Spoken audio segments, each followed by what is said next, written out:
The eviction notice felt like a blade of ice in my hands, its crisp edges cutting through what should have been a joyful celebration. Just moments ago, I'd been surrounded by family in my lovingly restored Victorian home, thinking this would be my best birthday yet. I'm Leslie, a historical building restoration consultant, and this is how my 32nd birthday became the day my family chose profit over preservation. Open it, dear. Everyone's so excited to see what's inside, my mother urged, her eyes betraying an anxiety I'd later understand all too well. The envelope, wrapped in expensive silver paper with an elaborate bow, seemed innocent enough. Our living room, with its meticulously restored crown molding and original hardwood floors I'd spent the last 5 years bringing back to life, was filled with familiar faces. My cousin Evelyn perched on the antique armchair like she owned it, watching me with an expression that made my skin crawl. My brother James stood by the marble fireplace I'd uncovered and restored myself, hands shoved deep in his pockets, purposefully avoiding my gaze. "Come on, Leslie, we haven't got all day," Evelyn's voice dripped with false sweetness. I remember thinking how oddly formal she looked for a family gathering, dressed in a designer suit that seemed more appropriate for a corporate takeover than a birthday party. As I tore open the envelope, the taste of my favorite vanilla birthday cake still sweet on my tongue, 2 documents made my stomach drop: a development proposal for luxury condos and a notice of eviction, both staring back at me in bold, unforgiving letters. "What is this?" My voice barely rose above a whisper, my fingers trembling against the heavy paper. "Mom? Dad?" My mother's carefully maintained composure crumpled like tissue paper. "Sweetheart, we've been trying to find the right time to tell you." "Tell me what?" I stood up, the papers shaking in my grip. "That you're evicting me from my own home? The house I've spent years restoring? The property I've dedicated my entire career to preserving?" Evelyn cleared her throat, straightening her designer blazer. "Leslie, be reasonable. The deed is still in your parents' names, and they've decided it's time for progress. The historical preservation angle is charming, but this neighborhood is prime for development." "Progress?" I spun to face her, my voice rising with each word. "What do you know about progress? This house has stood for over a century. It's not just a property, it's living history." "I'm just trying to help the family make the best financial decision," Evelyn said, smoothing her tailored skirt with manicured hands. "The market's hot right now, and my development firm has exciting plans for this entire historic district." "Development firm?" The words felt like ash in my mouth. "This is my home, not some investment opportunity. I've spent years documenting every original feature, preserving every historical detail." James finally spoke up, his voice strained. "Les, maybe we should discuss this privately." "No." I slammed the papers down on the coffee table, an antique I'd rescued from an estate sale, making the delicate china cake plates rattle. "I want answers now. Mom? Dad? Why are you doing this?" My father wouldn't meet my eyes, fixating instead on the intricate parquet flooring I'd spent months restoring. "There have been concerns about your approach to maintaining the property. Evelyn has shown us some concerning documentation about unauthorized historical modifications." "Documentation?" The room seemed to spin, the carefully preserved Victorian wallpaper blurring at the edges. "What documentation?" "Everything I've done has been approved by the Historical Preservation Board. Every single restoration has been documented and certified. Look around you. The period-accurate crown molding, the restored original hardwood, the authenticated Victorian details, I did all of that." With questionable methods, Evelyn interjected softly, her voice carrying the false concern of a circling predator. "There are complaints from the Heritage Association, concerns about non-period appropriate materials. That's absolutely false. My voice cracked with fury and disbelief. I turned to my best friend Rachel, who stood frozen by the original bay windows I had painstakingly restored. Rachel, tell them. You've been here through every single restoration. You've seen all the documentation. Rachel stepped forward, her face fierce with loyalty. Everything Leslie's done has been meticulously documented and approved. I've seen every permit, every certificate, every approval myself. But my family's expressions remained unchanged, as immovable as the house's foundation. My mother reached for my hand with trembling fingers. Sweetie, you have 30 days to. I jerked away from her touch, my heart pounding against my ribs. 30 days to leave my home? On my birthday? The house I've dedicated my entire career to preserving? The room started spinning, the carefully restored Victorian details blurring together. How long have you been planning this? Evelyn stood up, adjusting her expensive blazer with practiced precision.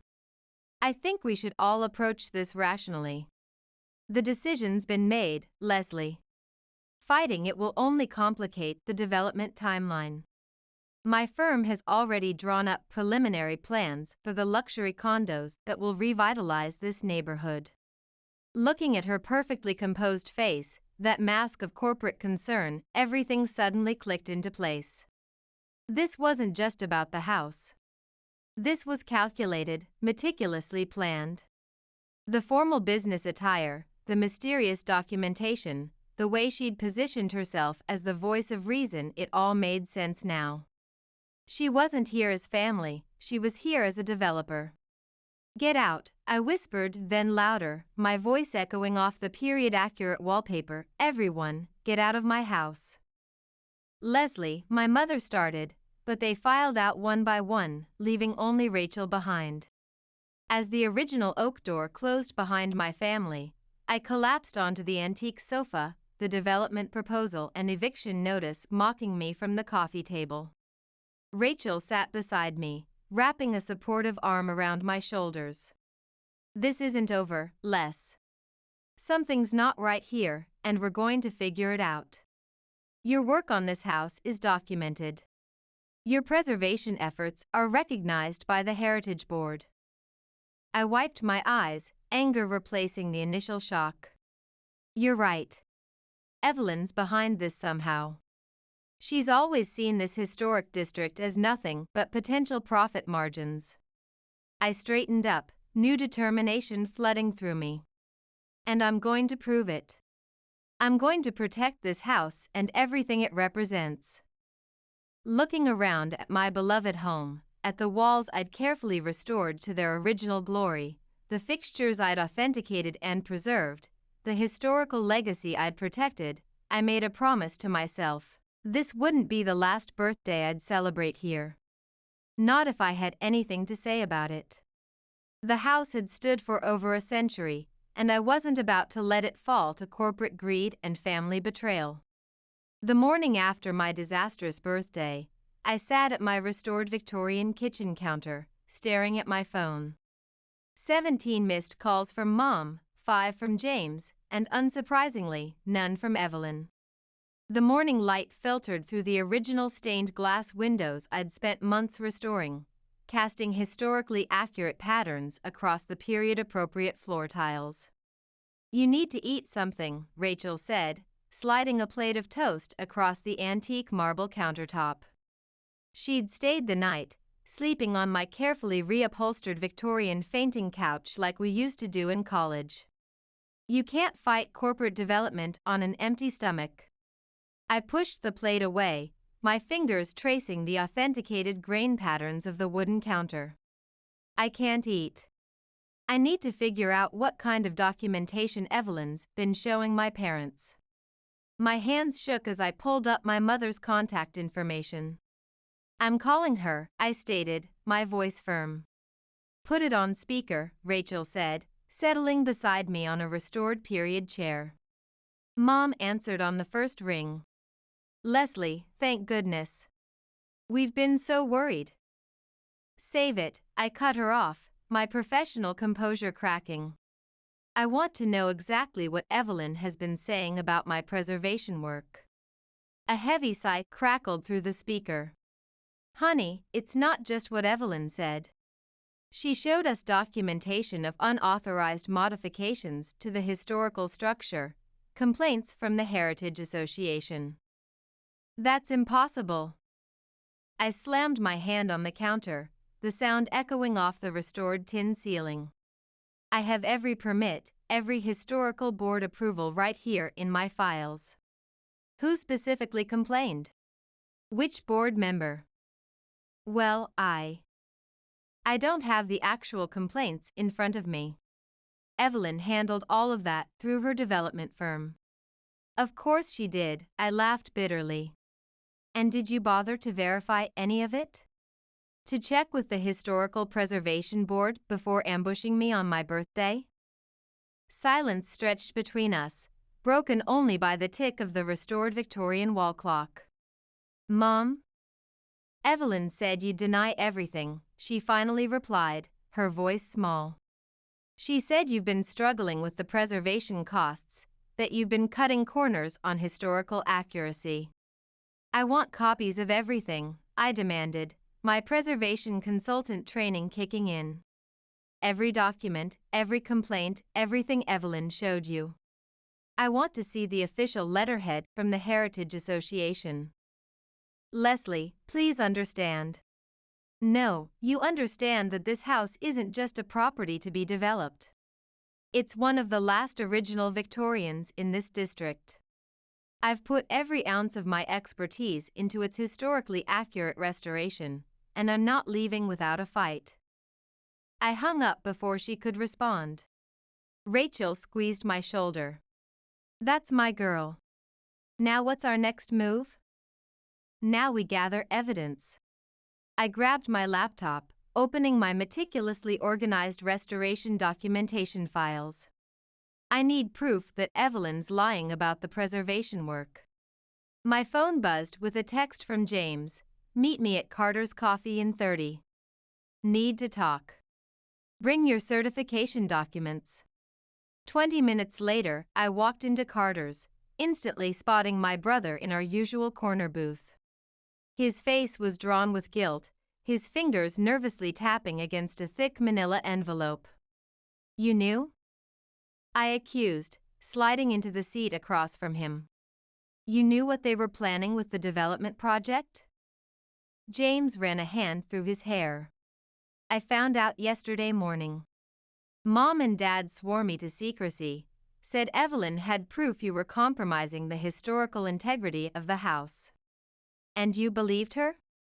After seeing my preservation work firsthand? Of course not. He leaned forward, lowering his voice. Look, something weird is going on. Last week, I overheard Evelyn on the phone talking about property values and heritage development opportunities in the neighborhood. My heart stopped. Heritage development opportunities? Yeah, and get this, her development firm, Volcrest Properties, they're the ones behind that modern complex that just demolished the old Thompson house downtown. The one the preservation community fought so hard to save. The pieces started falling into place like a grim puzzle. Our street was one of the last intact historical districts in town, with my house occupying the largest Victorian-era lot. She wants to demolish it for another modern development, I whispered. That's why she's manipulating everyone. There's more, James said, sliding the manila envelope across the table. I did some digging. Evelyn's been meeting with the City Planning Commission, and guess who else attended those meetings?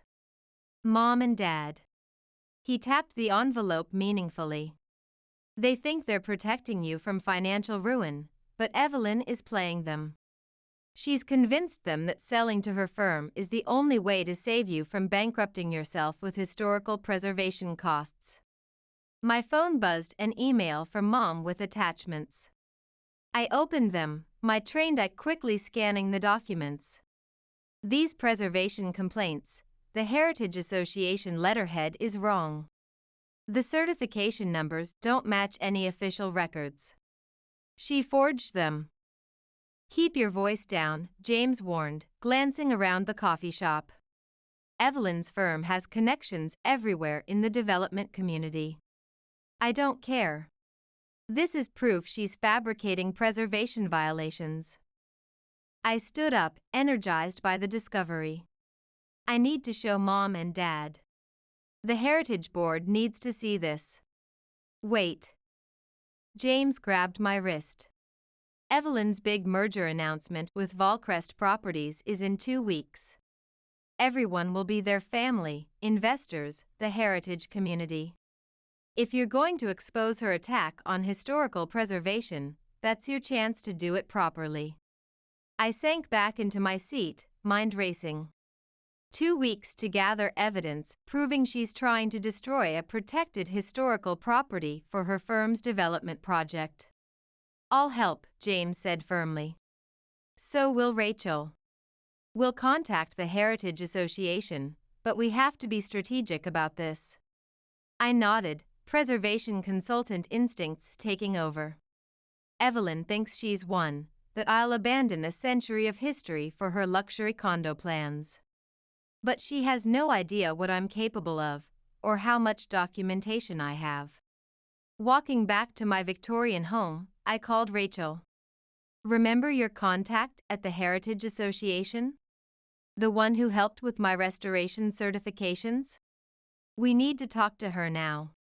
The game was on, and this time I was playing to protect more than just my home. I was fighting for the entire historical district. The preservation office smelled like old records and leather-bound books. Amanda, Rachel's contact, pulled another file from the historic registry cabinet, adding it to the growing stack on her desk. These are all the development proposals submitted for your historic district over the past 6 months, she said, keeping her voice low despite the empty office. Including 3 from Volcrest Development Group. Evelyn's firm, I muttered, flipping through the pages. My hands froze on a familiar architectural sketch. This is my house. They've already drawn up demolition plans. Rachel leaned over my shoulder. Look at the submission date. This was filed 2 months ago, before the eviction notice. Before any of this started, I said, anger building as I recognized the blatant disregard for preservation guidelines. They didn't even include a heritage impact assessment. Amanda glanced nervously at the door. There's something else. These signatures here. She pointed to the bottom of the document. Your parents' names, authorizing a preliminary structural survey. My stomach lurched. They've been planning this demolition for months. Before I could process this betrayal, footsteps echoed in the heritage-tiled hallway. Amanda quickly gathered the files, returning them to the protected archives. I've got copies at my desk, she whispered. I'll email them to you tonight, along with the proper preservation codes they're violating. We barely made it out before someone entered the office.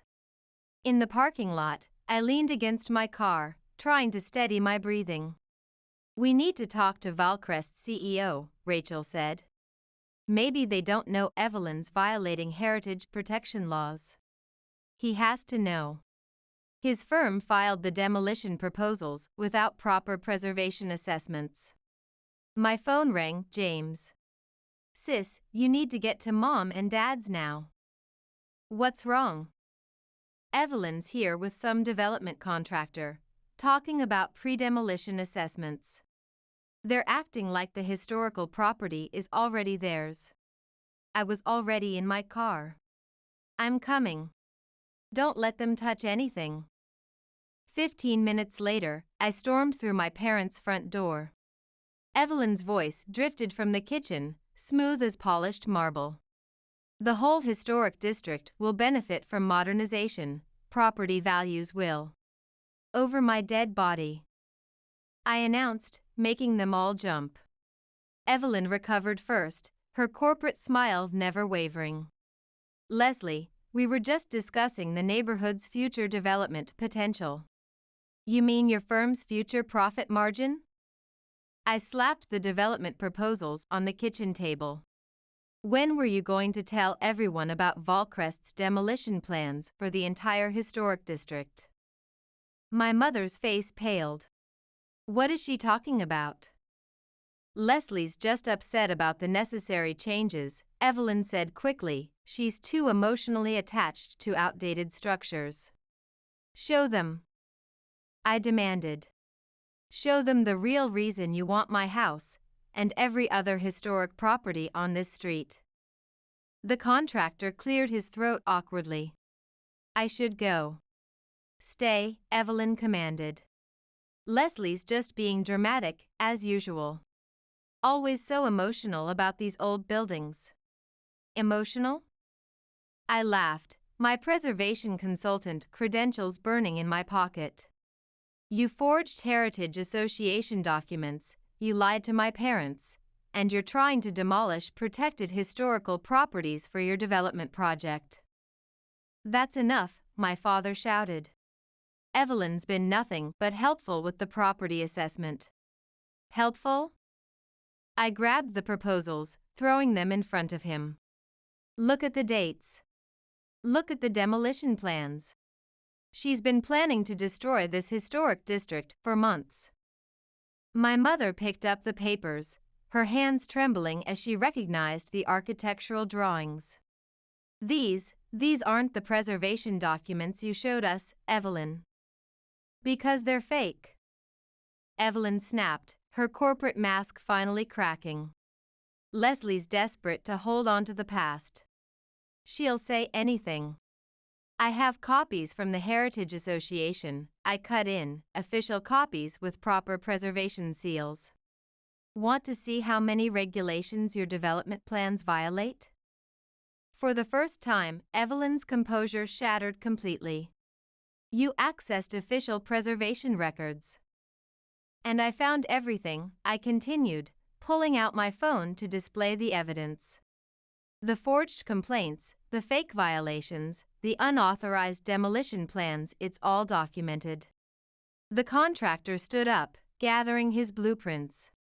Miss Evelyn, if there's some kind of heritage protection issue. There's no issue, she said through gritted teeth. Everything's proceeding according to development plans. My phone buzzed an email from Amanda with the promised heritage documentation. I held up my phone triumphantly. Want to see the proof of your heritage code violations? It's right here. Evelyn's face hardened into corporate granite. You have no idea what you're doing, Leslie. No idea who you're dealing with in the development world. No, you have no idea who you're dealing with. I turned to my parents. Check your emails. I'm sending you everything, every forged document, every manipulated assessment, every secret meeting with Volcrest Development, and most importantly, every heritage protection law they're planning to violate. Evelyn, my mother's voice was small, is this true? Are you planning to demolish the entire historic district? But Evelyn was already heading for the door, the contractor trailing behind her with his demolition plans. At the threshold, she turned back, all pretense of family loyalty gone. This isn't over, Leslie.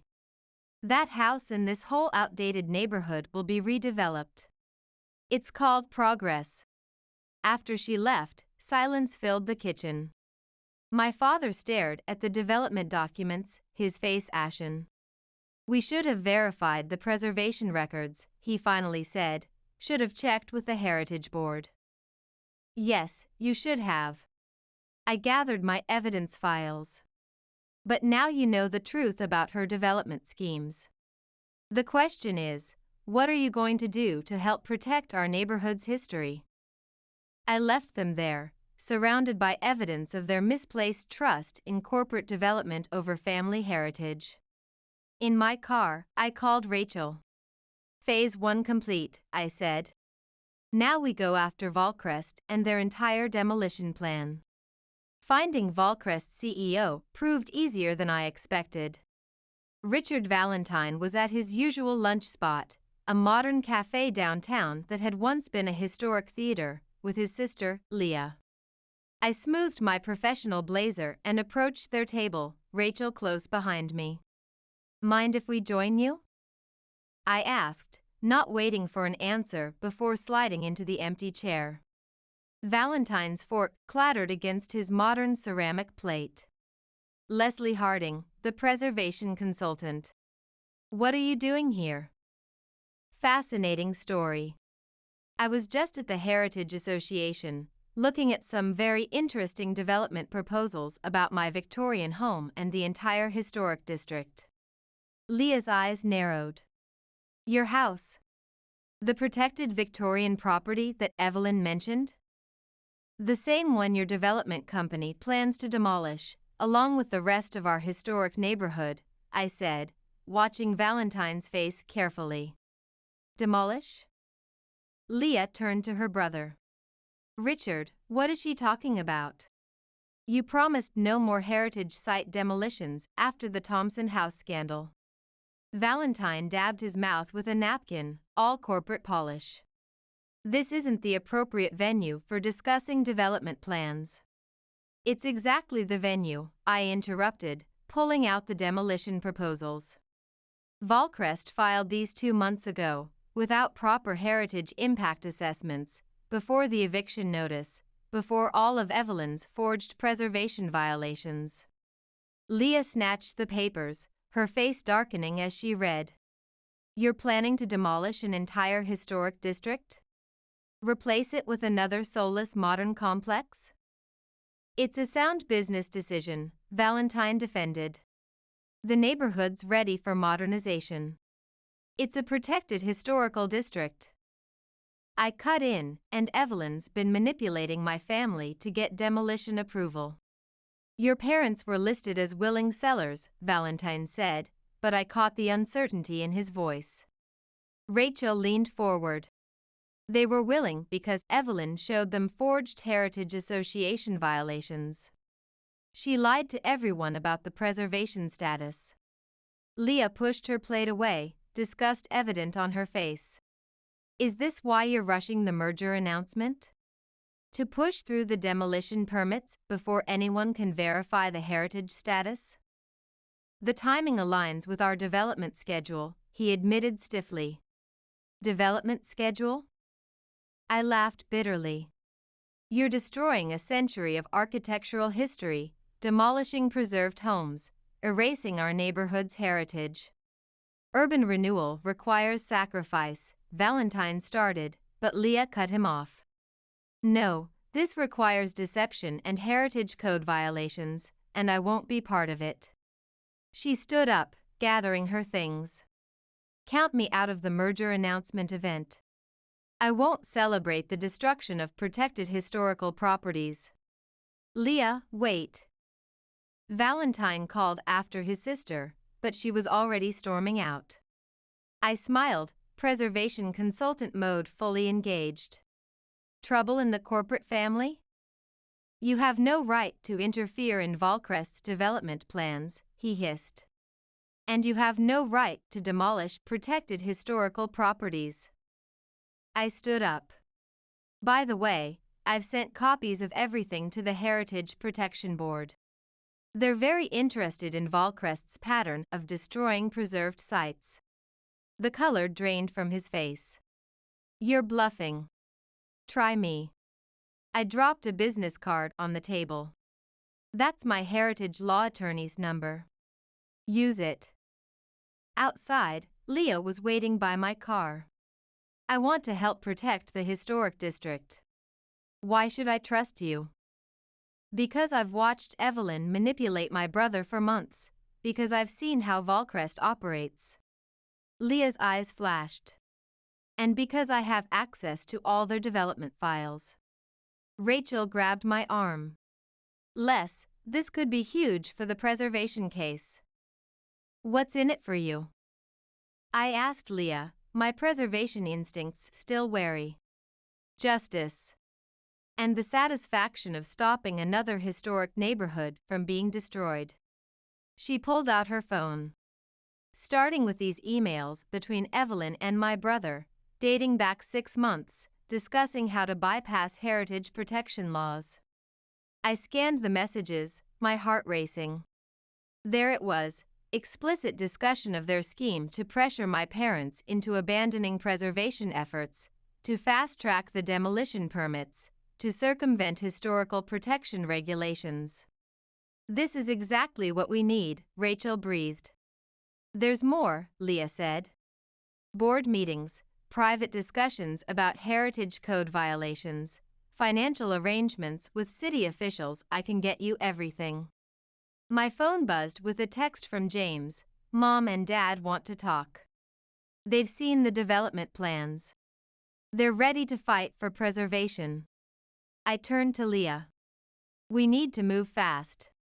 The merger announcement is in 10 days. Perfect timing for everything to fall apart, she smiled grimly. I'll send you the internal development files tonight. As Leah walked away, Rachel turned to me.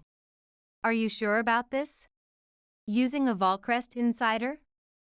She's using us too, I pointed out, but right now, we both want to save this historic district. My phone buzzed again, an unknown number. The message made my blood freeze. Back off now, or you'll regret it. Some things are worth more than old houses. Rachel read over my shoulder. She's threatening you. She's desperate, I corrected, saving the message as evidence.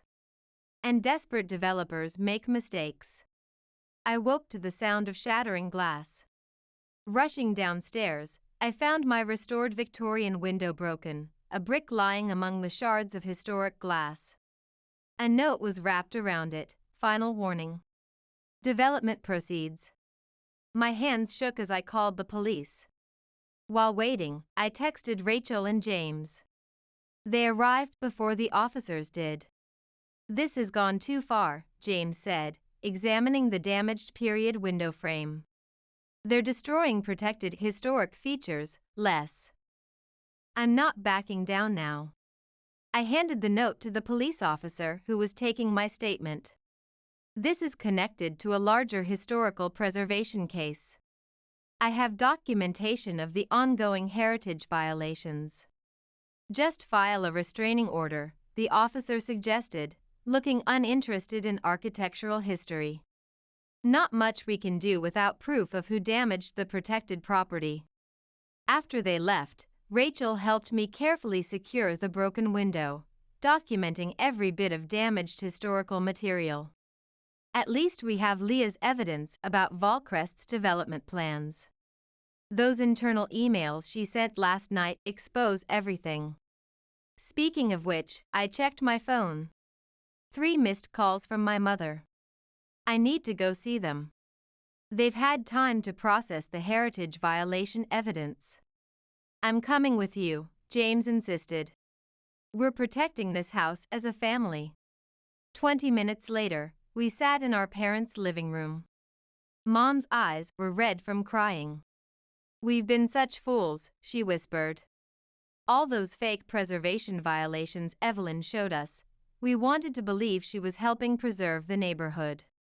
The development plan, Dad added, his voice heavy.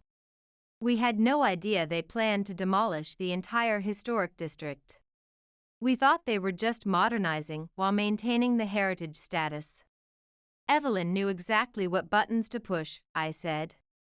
She played on your concerns about preservation costs, made you think I was damaging the historical integrity of the house. She's been manipulating this whole community for years, James added. Remember when she convinced the Heritage Board to let Volcrest demolish the Thompson house? She said they'd preserve its character in the new development. Mom's face crumpled. She said your restoration work was compromising the house's historical value, that you were using non-period materials. I never did that. I swallowed hard. Every restoration I've done is documented and certified. Every material is historically accurate, every technique preservation approved. We know that now, Dad said. We've talked to everyone in the historic district. No one ever filed complaints. In fact, they all praise your preservation work. My phone buzzed. Leah, emergency. Meet at Riverside Park now. I have to go, I stood up, but first, are you with me on protecting this neighborhood? Really with me? Mom squared her shoulders. We'll do whatever it takes to save our historic district. Leah paced near the fountain, her face pale. Evelyn knows I helped you. She's threatening to reveal something about my past involvement in questionable development projects to the Heritage Board. What involvement? A mistake I made years ago with the Thompson house demolition. It could ruin my standing in preservation circles. She ran her hands through her hair. I can't risk it. I grabbed her shoulders. Whatever it is, it can't be worse than letting them destroy an entire historic neighborhood. You don't understand. My whole preservation career could fall apart. Then let it. The words came out harder than I intended. Sometimes you have to lose everything to protect what matters. Leah's eyes filled with tears. Easy for you to say. You're just fighting for one house. No, I'm fighting for every preserved building they've ever threatened, for every historic neighborhood they've destroyed, for every preservation law they've violated. I softened my tone. Including the Thompson house you regret losing. She wiped her eyes. There's something else. I overheard Richard on the phone. They're moving up the development timeline. They want to start demolition right after the merger announcement. That's in a week. Less. The announcement event is in 3 days. Leah straightened up. You're right. I can't let them destroy another historic district. Not again. My phone lit up with a text from an unknown number. Hope you enjoyed the brick. Next time, it won't be just a window. Consider it a demolition preview. I showed Leah the message. Her face hardened. She's really losing control. Good, I said. The more desperate she gets, the more preservation laws she'll violate. The merger announcement, Leah said suddenly. All the investors will be there, the Heritage Board members, the preservation community. Perfect time to expose everything, but Evelyn will be expecting something from the preservation side. She'll be prepared. I smiled grimly. Then we'll have to be better prepared. I need every development document, every demolition plan, every heritage violation you can get.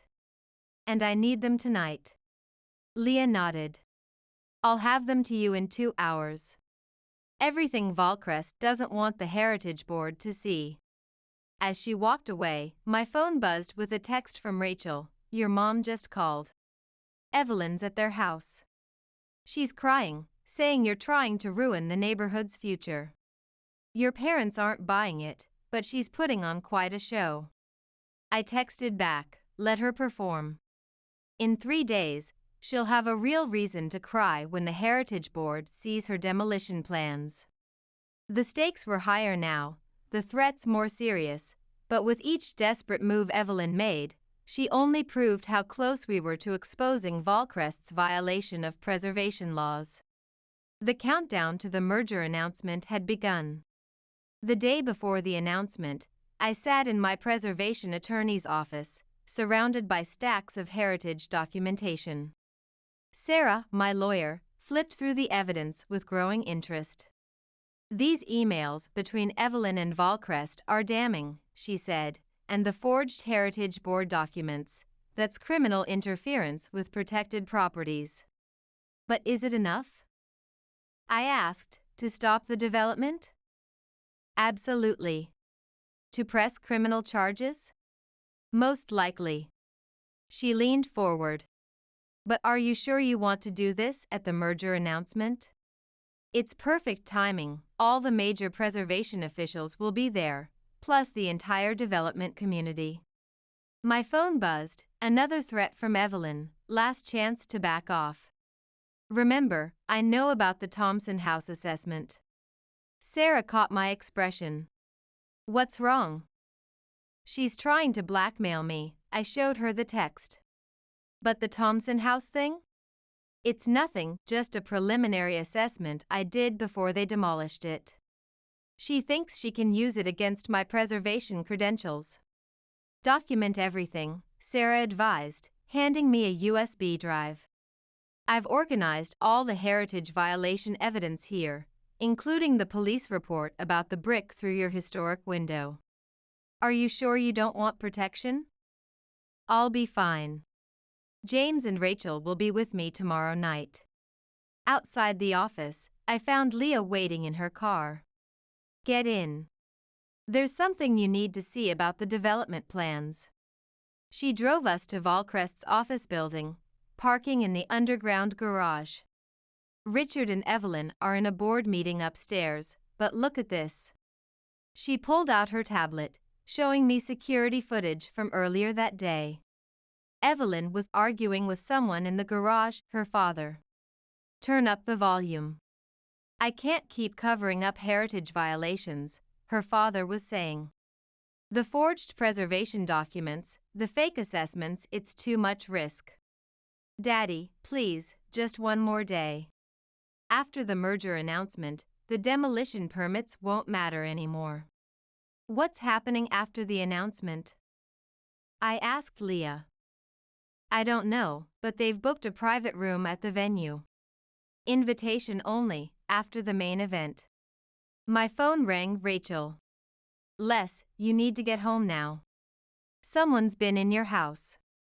I broke every speed limit getting back. Rachel and James were waiting outside.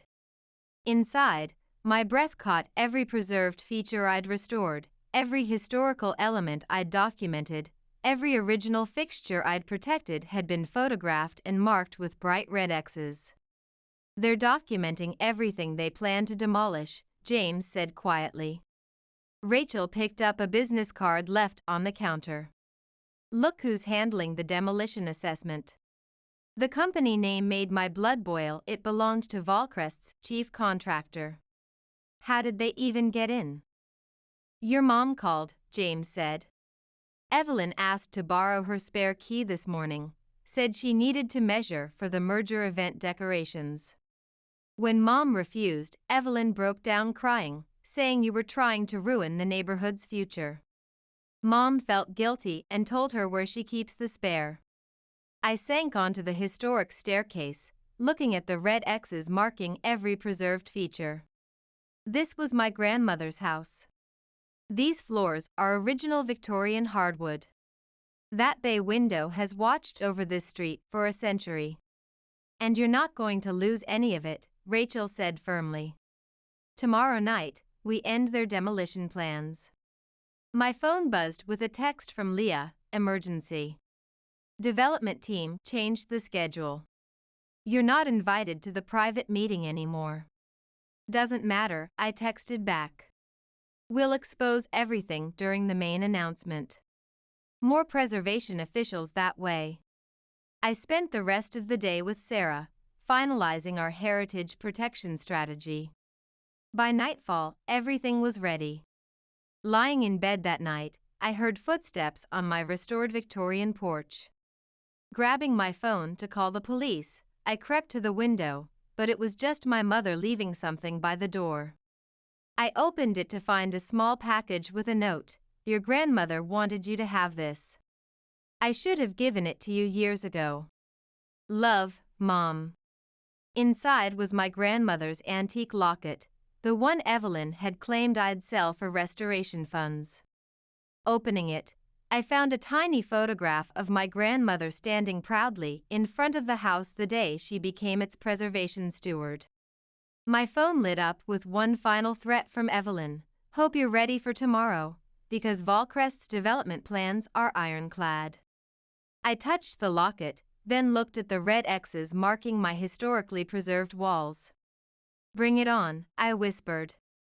Tomorrow everything would change. Either I'd save this historic district and expose Volcrest's schemes, or I'd lose everything I'd fought to preserve.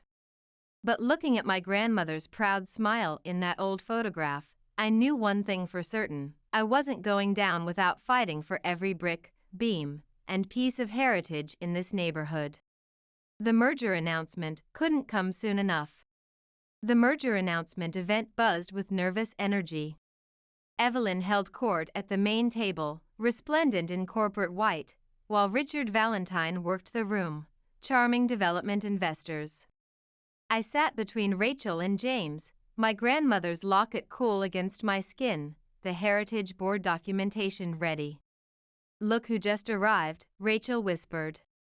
Sarah, my preservation attorney, walked in with Leah, right on schedule. Evelyn's smile flickered for just a moment before she recovered, rising to greet them. "Leah, darling.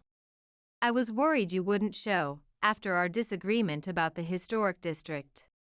"Wouldn't miss it," Leah said coldly, then turned to the assembled guests. "Have you met Sarah? She's fascinating, specializes in heritage protection law." The room quieted slightly. Richard appeared at Evelyn's side, his hand tight on her arm. "Perhaps we should start the development announcements," he suggested. "Wonderful idea." I stood up, raising my glass. "I'd like to go first." Evelyn's face drained of color. "That's not on the agenda." "Oh, but I insist." I moved to the center of the room. After all, what kind of preservation consultant would I be if I didn't congratulate you on your achievements in heritage destruction? The room fell silent, all eyes on me. "Leslie," my mother warned softly. "It's okay, Mom. I'm just going to share some interesting documentation with everyone." I nodded to Sarah, who began distributing folders to the Heritage Board members. "Consider it my contribution to the merger." "Security," Evelyn called out, but Leah was already blocking the door. "Let's start with these development plans," I continued, my voice carrying across the stunned room. "Detailed schemes to forge heritage documents, manipulate preservation assessments, and demolish protected historic properties for another Volcrest modern complex." Richard stepped forward. "These are private development matters." "Heritage violations are never private," Sarah interjected. "Neither is forgery of preservation documents, which brings us to Exhibit B, the falsified complaints and unauthorized assessments, complete with forged Heritage Board signatures." Evelyn's father stood up, face red. "Now wait just a minute. The Heritage Protection Board is very interested in your involvement," Sarah added smoothly. "They'll be conducting a full investigation." "You're ruining everything," Evelyn shrieked, lunging for the folders, but James was faster, already passing copies to the preservation officials. "Like you tried to ruin my historic home?" I asked. "The threats, the brick through my preserved window, the illegal property invasion?" Gasps rippled through the crowd as Rachel distributed photographs of the red X's marking my home's historic features. My phone buzzed, an email from Amanda with the official Heritage Board documentation. I held up my phone triumphantly. "Want to see the proof of every preservation law you've violated? It's all right here." Evelyn's corporate facade finally shattered completely. "You have no idea what you're doing, Leslie. No idea how the development world really works. No, you have no idea what the preservation community is capable of." I turned to the assembled crowd. "Check your emails. I'm sending you everything, every forged heritage document, every manipulated assessment, every secret demolition plan, and most importantly, every preservation law Volcrest planned to violate." "Evelyn," my mother's voice was small, "is this true? Were you really planning to destroy our entire historic district?" But Evelyn was already heading for the door, Richard trailing behind her with their development plans in shambles. At the threshold, she turned back, all pretense of neighborhood improvement gone. This isn't over, Leslie. That outdated neighborhood will be redeveloped. It's called progress. After she left, silence filled the room. The Heritage Board members were huddled over the evidence, their faces grave. My father stared at the development documents, his face ashen. "We should have verified with the Preservation Office," he finally said. "Should have trusted your expertise." "Yes, you should have. I gathered the heritage violation evidence. But now you know the truth about their demolition schemes. The question is, what are you going to do to help protect our neighborhood's history?" I left them there, surrounded by proof of their misplaced trust in corporate development over historical preservation. In my car, I called Rachel. "Phase 1 complete," I said. "Now we ensure the Heritage Board acts on these violations." Looking at my grandmother's locket, I smiled. The house had stood for over a century, and thanks to proper preservation laws and documentation, it would stand for centuries more. Some things are worth more than progress, they're worth protecting. I always knew Victoria would find a way to steal my thunder, even on her own engagement day. That's just who my sister is, the center of the universe, at least in our family's eyes. But I never expected her to take my perfectly tailored designer suit for her wedding announcement party. I'm Evelyn Mitchell Evie to the few who really know me, and I've spent 32 years being the other daughter, the one who's analytical instead of charismatic, dependable instead of dazzling. Tonight, at Victoria's engagement party in the grand ballroom of the Preston Hotel, I'm watching the familiar scene unfold like a financial report I've reviewed 1,000 times, every detail predictably falling into place. "Oh, darling, you look absolutely radiant," Mom gushes, adjusting Victoria's expertly styled hair. Her fingers linger on the designer pearl earrings, a gift she bought Victoria last Christmas, while I received a gift card to a department store. "James is such a catch. I knew from his investment portfolio that he was perfect for you." I take another sip of champagne, trying not to focus on how she barely acknowledged my engagement to Marcus 6 months ago. "He works at a tech startup," she'd asked dismissively, despite Marcus being a successful software architect. "Evie, honey, could you check on the catering numbers?" Dad calls out, barely glancing in my direction. Even at Victoria's engagement party, I'm relegated to spreadsheets and calculations. "I'll help," Marcus whispers, squeezing my hand. Thank God for him, he understands the language of numbers and silence just like I do. In the hotel's service corridor, I start reviewing the catering invoice while Marcus opens his tablet to cross-reference the guest count. "You okay?" he asks, his voice carrying that soft concern I've grown to love. "I'm fine, it's just..." I pause, analyzing my words like I would a complex data set. Sometimes I wonder if they see past their own projected expectations to who I actually am. "Hey," Marcus pulls me close, his familiar scent of coffee and clean cotton grounding me. "I see you. The brilliant financial analyst who put herself through MBA school, who can break down complex market trends like they're simple math.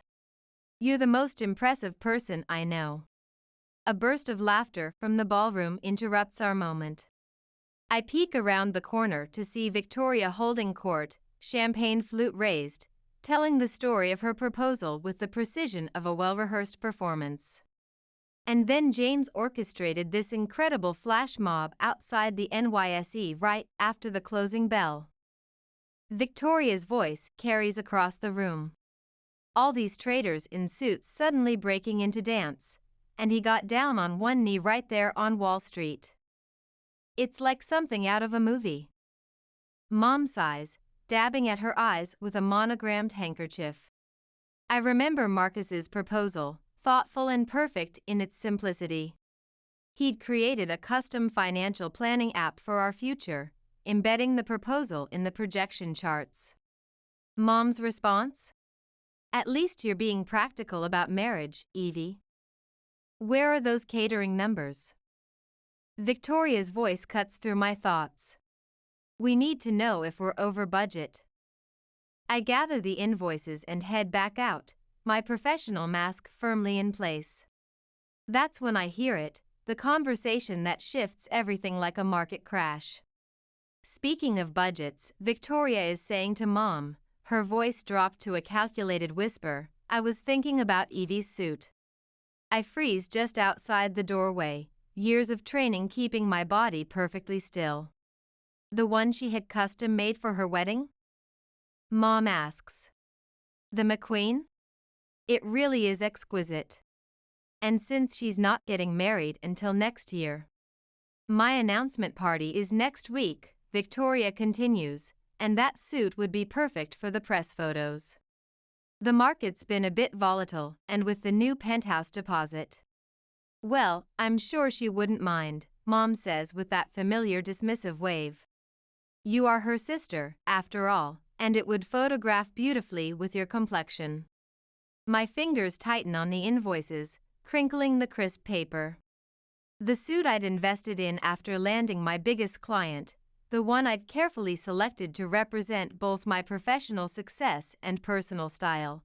The one I was paying for myself because Mom had redirected my wedding budget to Victoria's more immediate needs.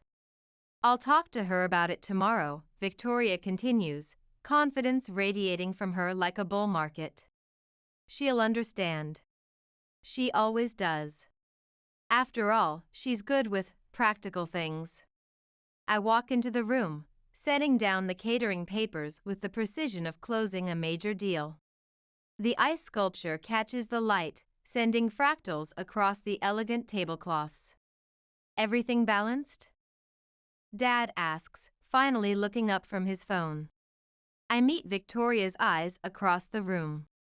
She has the practiced poise of someone who's never heard the word no, that familiar entitled assurance that makes my analytical mind start calculating probabilities and outcomes. Everything's perfectly calculated, I say, my voice as steady as a blue-chip stock. To the last decimal point. Riley, my best friend since our MBA days, catches my eye from across the room. She's known me long enough to read the tension in my portfolio perfect posture, the slight downtick at the corners of my mouth. She raises an eyebrow in question, and I give her the smallest shake of my head. Not now. Because now, watching Victoria bask in the glow of our family's perpetual bull market of attention, something shifts in my careful calculations. Years of being the undervalued asset, overlooked for promotion in the family hierarchy, crystallize into a single, clarifying moment of market correction. My sister wants my wedding suit? Fine. But this time, the numbers won't add up the way she expects. This time, I'm done being the conservative investment, the safe bet, the one who always hedges her position.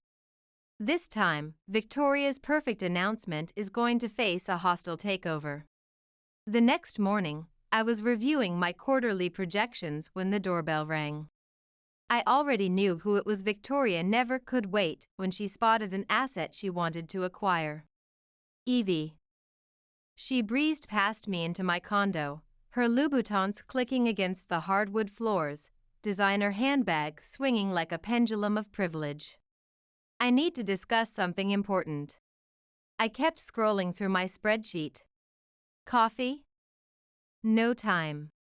Listen, I've been thinking about your McQueen suit. She perched on my ergonomic office chair, all perfect posture and practiced charm. You know how my announcement party's coming up first, right? And that suit would be absolutely perfect for the press coverage. You want my wedding suit? I minimized my Excel window, turning to face her with the same calculated attention I give to high-stakes client meetings. Just to borrow. You're not using it for months anyway. She leaned forward, eyes wide with the same expression she'd used to secure her first series of funding. Come on, Evie, you know how important image is in this industry. Before I could respond, another knock. Mom, right on schedule, like quarterly earnings. Victoria had brought in her major stakeholder. Girls. I thought I'd find you both here. Mom swept in, carrying a garment bag from my closet at their house. Evie, honey, I picked up your suit. I thought we could do a quick fitting with Victoria right now. My throat tightened like watching a market crash in real time. They'd already executed their hostile takeover of my closet without a shareholder vote. I watched, frozen, as Mom unzipped the bag, revealing the crisp lines and perfect tailoring I'd fallen in love with. Mom. I managed, my voice as tight as an overvalued stock. You went into my room. Don't be so rigid, sweetie. We're family, Mom says, holding the suit up to Victoria, who's already shrugging off her Chanel blazer. Oh, it's perfect. The cut suits Victoria's frame much better, don't you think? I grab my phone, typing a quick message to Riley, SOS. Hostile takeover in progress. Need backup. I haven't approved this acquisition, I say, but they aren't listening. Victoria is already slipping into my suit, Mom adjusting the lapels with practiced precision. Oh my God. Victoria gasps, twirling in front of my floor-to-ceiling windows, Manhattan's skyline a perfect backdrop. It's like it was tailored for me. You look absolutely stunning. Mom gushes. Evie, isn't your sister going to make the perfect impression at the announcement? I stare at my suit, my investment, hugging my sister's frame. The suit I'd carefully selected after 3 months of market research, the one I'd imagined wearing while signing my own marriage contract with Marcus. Take it off, I say quietly, like a margin call. What? Victoria turns, her smile flickering like an unstable stalk.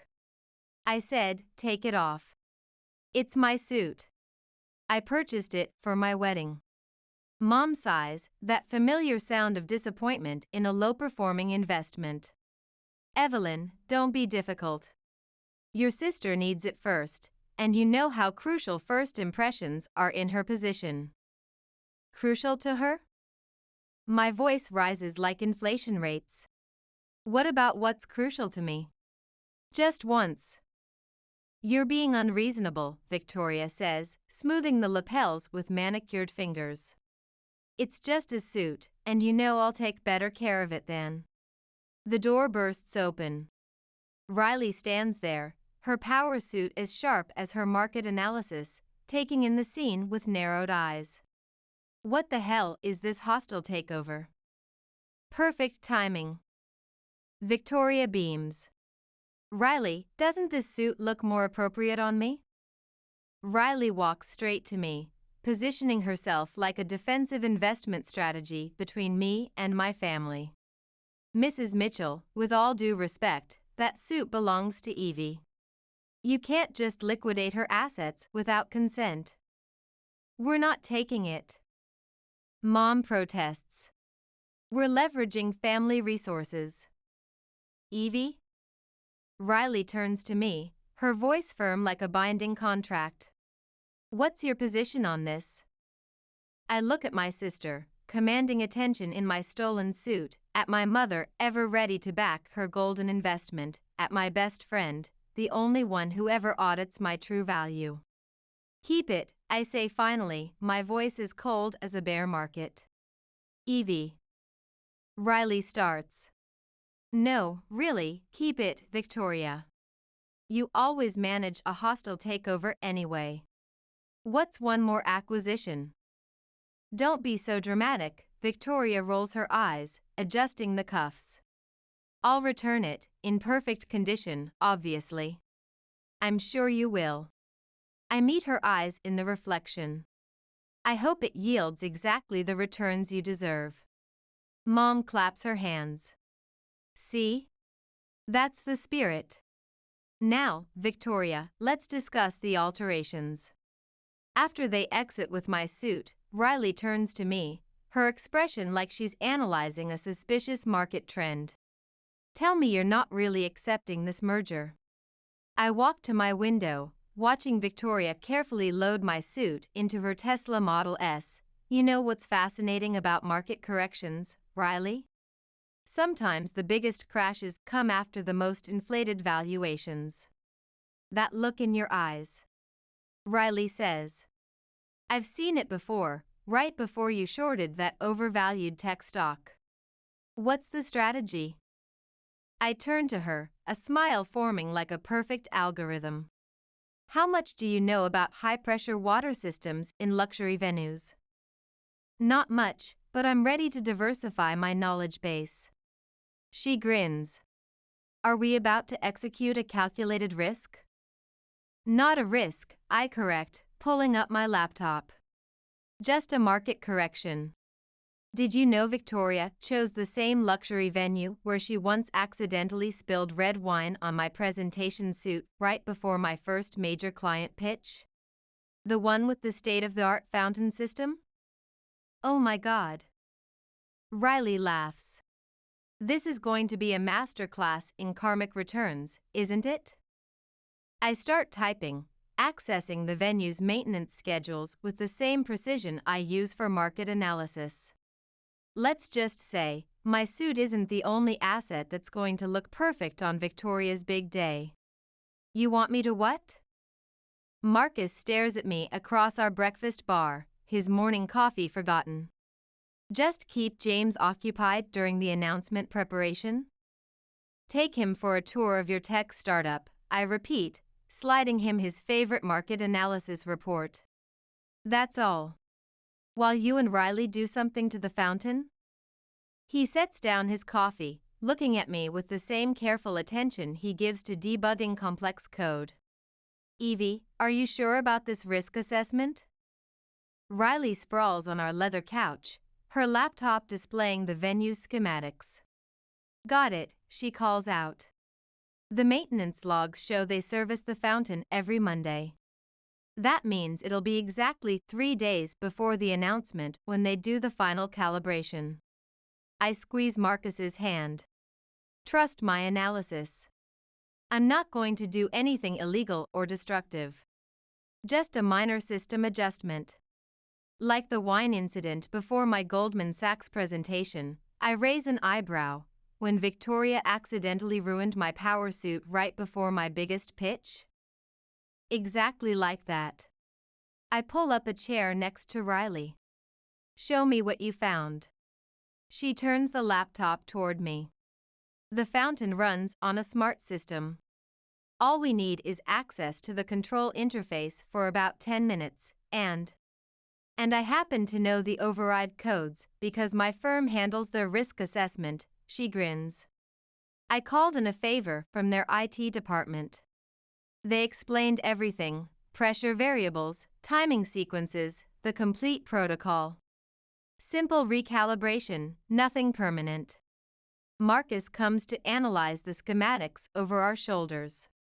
So when you say recalibration, just a slight increase in water pressure, I explain, running the numbers like a market projection, timed perfectly for the press photos, when Victoria is standing there in my suit, right in front of the fountain.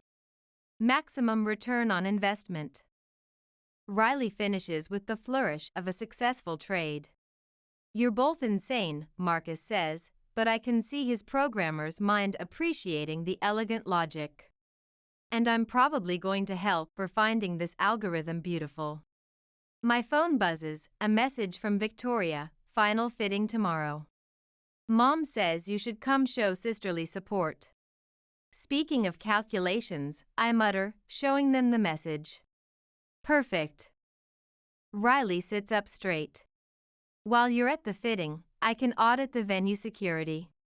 The event coordinator already knows me as your +1 anyway. And I'll take James for a startup tour, Marcus adds. Maybe casually suggest the fountain backdrop would be perfect for the press photos. I look at him in surprise. You're investing in this plan? He pulls me close, kissing my forehead. Babe, I've watched them undervalue your worth for years. If this is how you need to rebalance the portfolio, I'm your market maker. Just promise me you won't create any permanent depreciation. Promise. I hug him tight. It's just water. Expensive suit, water. But still, just a market correction. The next day, I sat in the luxury boutique, watching Victoria preen in my suit. She'd already had it taken in, the tailoring adjusted to her specifications. It needs more impact, Mom declares. Maybe we could add some statement cufflinks? Mom, no. I start, but Victoria is already nodding. Brilliant idea. Nothing too aggressive, just enough to dominate the news cycle. Evie, you don't mind, right? We'll cover the modifications. I think about the fountain, about perfect timing and market corrections. Whatever you think is best, Victoria. It's your announcement, after all. My phone lights up with a message from Riley, venue security mapped. Wait until you see where they keep the control center. This arbitrage is practically gift-wrapped. Evelyn? Mom's voice cuts through my calculations. Are you even listening? We're discussing the modifications. Sorry, I smile with the precision of a perfectly balanced ledger. Just running some numbers for my own wedding plans, for next year. When I was supposed to wear that suit. A flicker of doubt crosses Victoria's face, like a momentary market dip. Then she's back to bull market confidence. Oh please, you can find another suit. This one was clearly meant for my portfolio. Look how perfectly it positions my brand. I have to admit, she does look impressive, like a blue-chip stock at its peak. Too bad about the upcoming correction. My phone buzzes again. Riley, timing sequence locked. During the press photos. You'll need to be positioned by the east column. That's your execution point. What are you smiling about? Victoria asks, adjusting the lapels. Just thinking about your perfect announcement, I say truthfully. I can't wait to see the final returns. Mom beams, proud of my apparent market surrender. That's the spirit, honey. Family assets first, right? Right, I agree, typing back to Riley, all variables confirmed. Operation Market Correction is a go. I watch Victoria admire herself in the mirror, remembering every hostile takeover, every time she'd acquired something that was mine, every moment our parents had prioritized her portfolio over mine. In 1 week, she'd have her perfect announcement, in her perfect venue, wearing my perfect suit. And for once in our shared market history, I'd be controlling the algorithms. The night before the announcement party, our family gathered at Mom and Dad's penthouse for what Mom called a strategic planning dinner. I knew what that meant, another Victoria IPO. Remember Evie's first trading job? Victoria laughs, swirling her aged Bordeaux. When she tried to present at my client meeting? It was my client meeting, I correct, analyzing my Wagyu with surgical precision. My first major hedge fund pitch. You just decided you needed to present there too. Was it? Victoria frowns. Mom, wasn't that my account? Mom pats Victoria's hand. Darling, does it matter? You girls have always shared market opportunities. Shared, I mutter, like a depreciated asset. Marcus squeezes my knee under the Italian marble table. Speaking of shares, Dad says, raising his crystal glass, I want to make a toast to my brilliant daughter on the eve of her big announcement. Victoria, you've always been our prime investment. I set down my fork with the precision of a stock market halt. The room goes quiet. Evelyn, Mom's voice carries a margin call warning. No, please, continue, I say, my voice is measured as a quarterly report. Tell us more about your prime investment. Maybe about how she shared my Goldman Sachs interview slot? Or how about when she borrowed my client presentation before I could even rehearse it? That's ancient trading history, Victoria waves dismissively. Why are you being so bearish? Bearish? I laugh, cold as a market freeze. You're wearing my wedding suit tomorrow. Girls. Dad intervenes. Let's not disrupt market stability. My phone buzzes. Riley, systems check complete for tomorrow. Still bullish on this play? I look at my family, Dad, avoiding volatility as usual, my mom, managing Victoria's PR, and my sister, somehow managing to look both innocent and like a predatory investor at the same time. I need some fresh data, I announce, pushing back from the table. Marcus starts to rise, but I signal a hold position. I need to analyze this solo. In the penthouse terrace, I stand looking at the city lights, remembering the time Victoria had accidentally spilled coffee on my laptop before my first major pitch. A technical glitch, everyone had said, like everything else. Penny for your equity? I turn to see Dad, hands in his bespoke suit pockets, looking uncomfortable. Save it for Victoria's next startup funding, I say. He sighs, settling onto the terrace's designer bench beside me. You know, when you girls were starting out, your mother and I thought we were diversifying properly. Victoria was so aggressive in her positions. We figured you were the stable investment, the one who could handle being the safe play. And that makes the constant devaluation okay? He says quietly, it doesn't. We sit in silence, the city's financial district glittering before us like a field of opportunities. That suit, he starts. Don't. I know you tried to intervene. I saw the emails, the attempts to redirect Mom's spending. He stares at his Italian leather shoes. I should have been a better risk manager. Yeah, I agree. You should have. My phone lights up again, Riley confirming tomorrow's execution timeline. I think about the fountain, about market corrections, about justice. Dad, I say suddenly, do you remember my first hedge fund presentation? He winces. The coffee incident. Victoria said it was a market fluctuation. It wasn't. She told me later she did it because she thought I was attracting too much institutional interest. And now she's wearing my suit, the one asset I wanted that was purely mine. I stand up, straightening my blazer. So tell me, Dad, what would your risk assessment be? He looks at me for a long moment. Something's going to correct tomorrow, isn't it? I meet his gaze with the steady confidence of a trader who knows her positions. Maybe the market's finally reaching equilibrium. He nods slowly, then reaches into his suit and pulls out a certified check. Here. What's this position? Your suit. The one you acquired yourself. Whatever happens tomorrow, you deserve your own bull run. I stare at the check, my throat tight as a margin call. Little late for portfolio rebalancing, don't you think? Better late than an eternal bear market. He attempts a smile.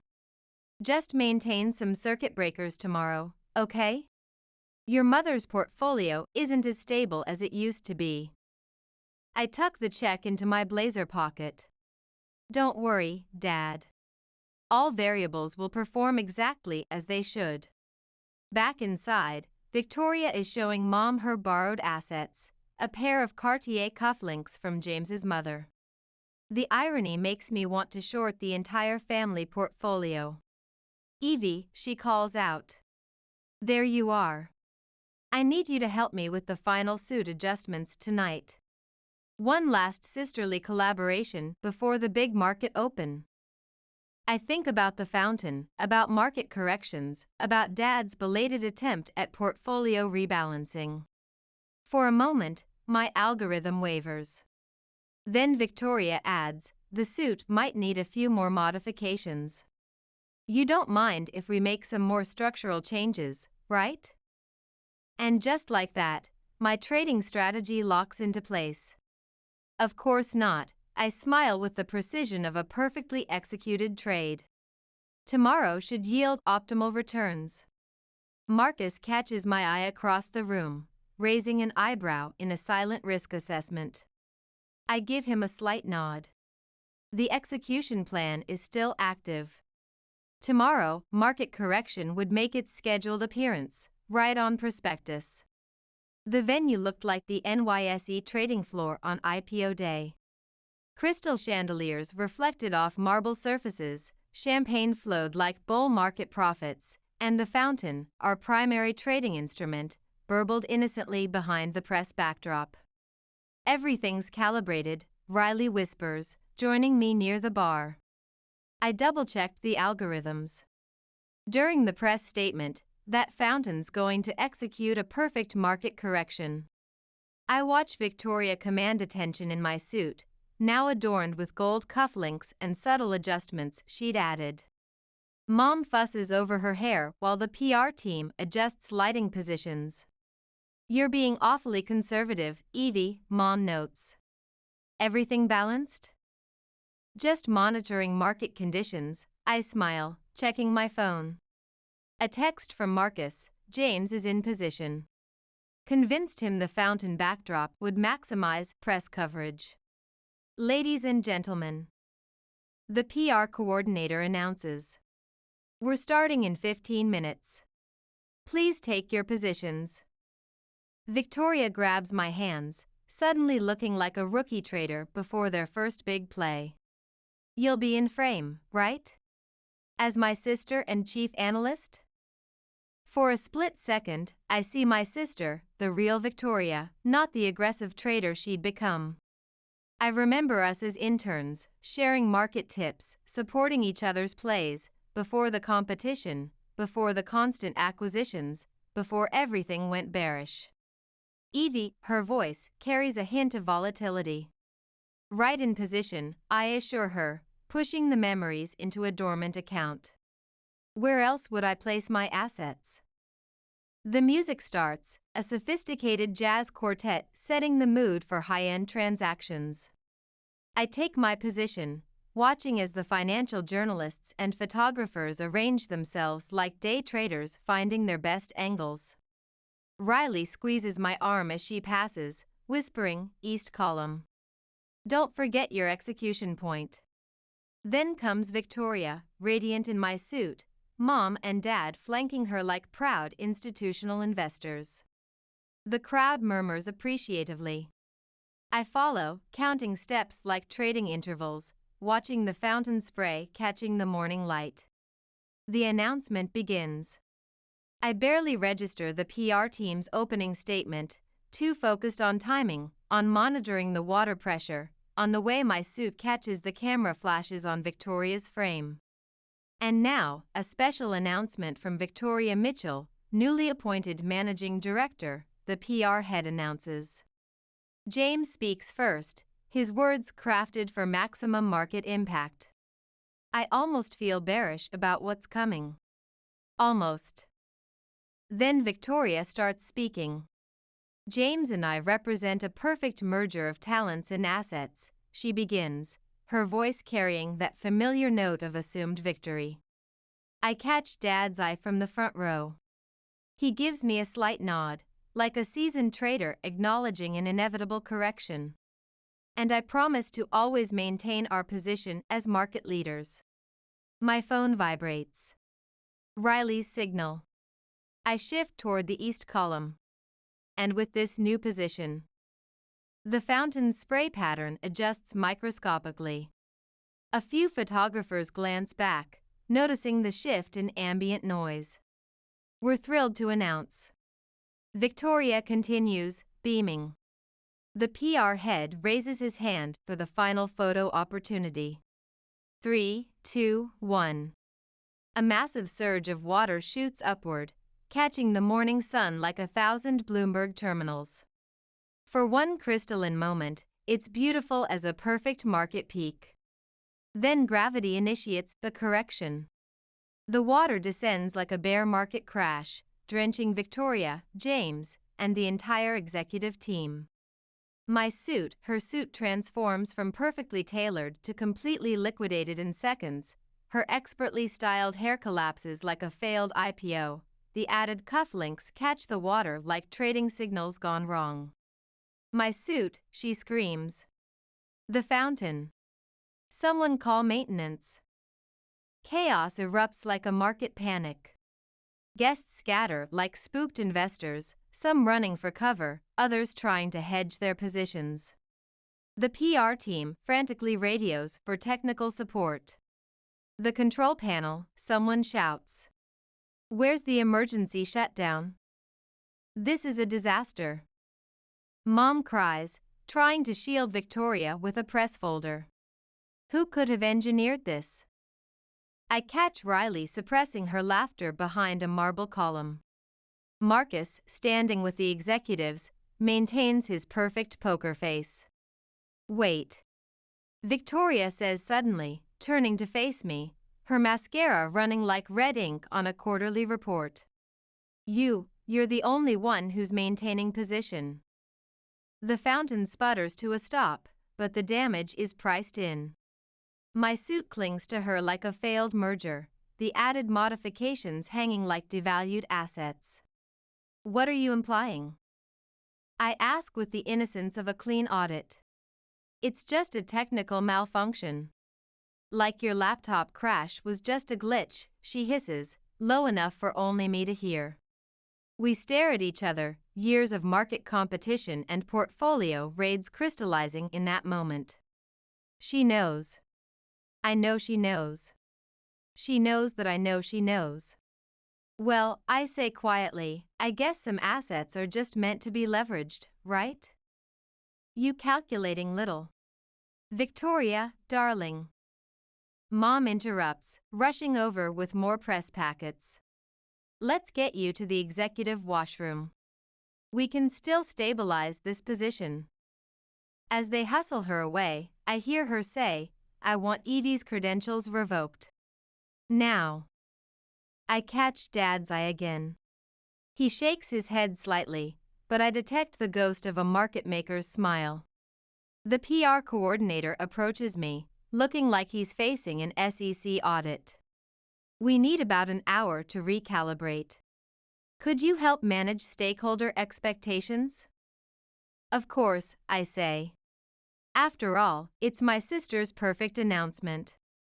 What else could possibly destabilize the market? Behind me, thunder rumbles ominously. I hadn't factored in weather derivatives, but sometimes market corrections have their own algorithms. The next hour was pure market volatility. While the PR team scrambled to move everything into the backup venue, I watched from the covered terrace as storm clouds rolled in. Perfect timing wasn't just a correction anymore, it was a full market reset. Did you manipulate the weather futures too? Riley appears beside me, holding 2 flutes of crystal. That's all macroeconomic forces, I say, accepting a glass. Though I appreciate their market sentiment. Inside, I can hear Victoria's market panic echoing from the executive washroom. It's ruined. The suit is ruined. The entire announcement is ruined. Speaking of market volatility, Riley mutters. The door bursts open, and Mom storms out like an angry fund manager. Evelyn. Damage control, now. I hand my champagne back to Riley. Time to face the shareholders. The executive washroom looks like a trading floor after a crash. My suit, now a sad, waterlogged asset, lies crumpled in the corner. Victoria sits in her silk slip, mascara-stained face buried in her manicured hands, while 3 PR assistants frantically try to salvage her market image. Fix this. Mom demands. Fix what? I ask, examining my trading charts. The market corrects itself. Don't play analyst with me, Victoria spits, looking up. You orchestrated this short sell. Prove it. I don't need proof. You're the only one who maintained position. You were standing by that column, watching the execution. Fortunate market timing, I shrug. Like when you crashed my laptop before my hedge fund pitch? Or when you accidentally deleted my client presentation before I could deliver it? Or how about when you borrowed my prime trading hours? That was different. Victoria stands up, sending hairpins scattering like falling stock prices. Those were market fluctuations. Were they? I step closer. Or were they just you always needing to dominate market share, always acquiring my assets? Girls, Mom starts. No, Mom, I cut her off. Let's audit this. Let's analyze how Victoria took my suit, the one I capitalized myself. How you helped her acquire it.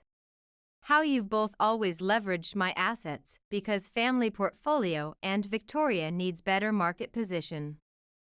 I needed that suit. Victoria screams. It was perfect for my image. Thunder crashes outside, making everyone jump like a surprise rate hike. In the silence that follows, I can hear whispers from the investors in the hallway. You want to know something interesting about market analysis? I say, my voice dropping to trading floor levels. I actually considered canceling the correction right before execution. Watching you make your announcement, I almost pulled my position. But you didn't, Victoria says bitterly. No, because some traders need to learn they can't keep making hostile takeovers without facing market consequences. Consequences, Mom's voice shakes. Evelyn, do you understand what you've done? You've crashed your sister's announcement. No, Mom, I counter with precision. I corrected her leveraged position. There's a difference. A knock at the door. Dad peeks in like a cautious investor.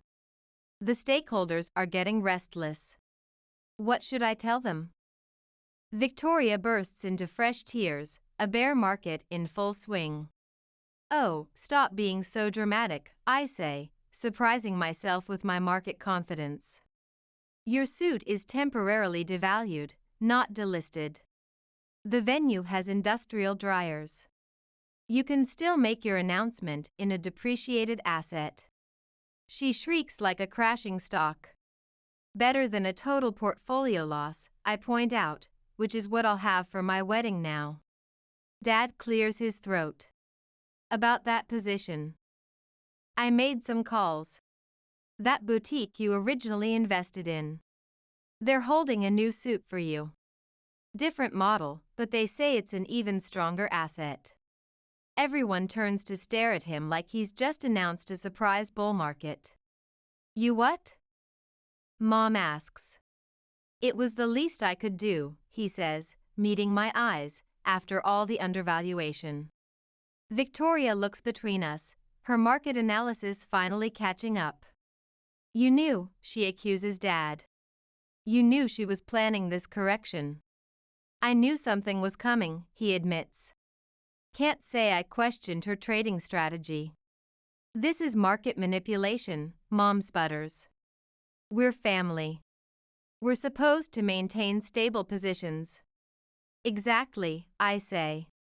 Maintain stability, not execute hostile takeovers, not always prioritize one trader over another. Another knock, the PR coordinator this time. The recovery team is ready, and we've reconfigured the backup venue. It's actually quite impressive with the storm as backdrop. Should we proceed with the announcement?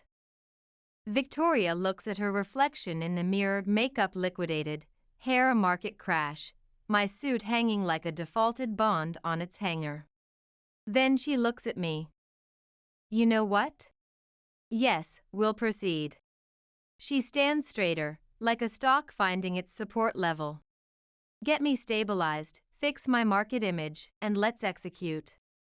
But Evie. She pauses, eyes hard as diamond futures. After today's trading session, we're done. Sister or not, our markets are decoupled. I nod, feeling oddly bullish. Seems like a fair valuation. Need help with your recovery strategy? Get out. I turn to leave, then pause at the door. For what it's worth, Victoria, I really did value that suit. Outside, Riley waits with our rescued champagne. Well, she asks as I take my glass back. The announcement will proceed, I say, but I just got delisted from the family exchange. No, Riley corrects, clinking her glass against mine, you just executed your own IPO. The rain continues to fall, washing away old market positions. The indoor announcement proceeds as planned, though not quite the blue-chip event Victoria had projected. My suit, while mostly dried, has lost its prime market value, the added embellishments hanging limply, some completely devalued. Still, she walks to the podium with high-frequency trading confidence, deliberately avoiding my market sector. I stand at the back, no longer part of the executive team. Marcus has his arm around my waist, providing stable support. Portfolio holding steady, he whispers. Before I can report, Mom appears beside us. Evelyn, we need to analyze this position. Not during market hours, Mom. Yes, now. She grabs my arm like a margin call, pulling me toward an empty conference room. Marcus starts to follow, but I signal a hold position. In the executive conference room, Mom's expression is pure regulatory authority. How could you execute this, she hisses. Your own sister? That's rich coming from the primary market maker. I lean against the mahogany wall, suddenly tired of trading. When was the last time you actually valued me as an independent asset, Mom? Not just Victoria's hedge, not just the stable position, but your daughter? Don't try to reverse this trade. You deliberately crashed her announcement. It's still executing, I cut in. She's still announcing. The only thing I corrected was her leveraged position in my acquired asset. It wasn't leveraged, it was a family asset transfer, Mom insists. Without authorization, without proper documentation, just like every other position in our family portfolio, I counter. And you know what the worst part of this market analysis is? You don't even see the pattern. That's not accurate market data. Really? When Marcus proposed, you barely acknowledged the merger. When I acquired my suit with my own capital, you helped Victoria take it. When was the last time you were bullish on my position, Mom? Just me, not compared to Victoria's market cap? From the main hall, we hear applause. The announcement must have executed successfully. Well, Mom straightens her Chanel jacket. I hope you're satisfied. Your sister will never clear another trade with you. Maybe not, I agree, but for the first time since I entered the market, I'm trading on my own terms. What's that supposed to mean? It means I'm done trying to be the perfect hedge, the risk-free position, the one who always provides market support. I'm done being an undervalued asset. Dad appears at the door. They're about to start the photo session. Evie, maybe you should close your position. I nod, but Mom grabs my arm again like a failing stop-loss. This market correction isn't over. Actually, it is. I gently remove her hand. I've already called the boutique. They're holding a new position for me, one that's properly registered in my name. Dad's right, it's time to exit this trade. You're choosing to leave your sister's announcement? Mom asks incredulously. I'm choosing to manage my own portfolio. Maybe for the first time ever. I find Marcus and Riley by the service exit. Through the windows, I can see the rain has stopped, leaving the market fresh and reset. Ready to execute? Marcus asks. Wait. Dad's voice behind us. He holds out another envelope. Your mother, she doesn't understand market dynamics yet, but I do. Take this position. Inside is another certified check, enough for 2 bespoke suits. Dad. Get whatever assets you want, he says gruffly. Whatever yields the best returns. And Evie. I apologize for the poor risk management. I hug him, breathing in the familiar scent of his signature cologne. I know. Will you join us for Sunday's quarterly review? He asks. I don't think that's a profitable position. Not for a while. He nods like a trader accepting a loss. We'll develop a new strategy. Maybe just you and me can review positions sometimes. I'd value that. As we walk to the car, I hear Victoria's voice carrying across the parking garage. Where is she? She can't just exit without proper notification. Watch this liquidation, I mutter. Riley links her arm through mine like a secure trading partnership. So, suit shopping tomorrow? Actually, I smile, feeling my portfolio finally balancing. I'm thinking of a completely different position. Something totally outside the family trading strategy. Marcus laughs. Now that's a merger I'd like to analyze. We drive away as the photographers arrange Victoria's executive team by the now peaceful fountain. In my rearview mirror, I watch my sister adjust my borrowed suit one last time, still trying to maximize an imperfect position. You know what's fascinating about market psychology? I say as we turn onto Park Avenue. I actually feel more liquid. That's what happens when you stop hedging someone else's risks, Riley says with a trader's wisdom. My phone buzzes, a text from Dad. Proud of your trading strategy, kiddo. Always have been. Maybe some positions had to be liquidated before they could be properly revalued. Maybe sometimes the best market correction isn't a correction at all, but finally standing up and declaring your own trading strategy. And maybe, just maybe, market forces work in mysterious ways, not just to correct positions, but to establish fair value.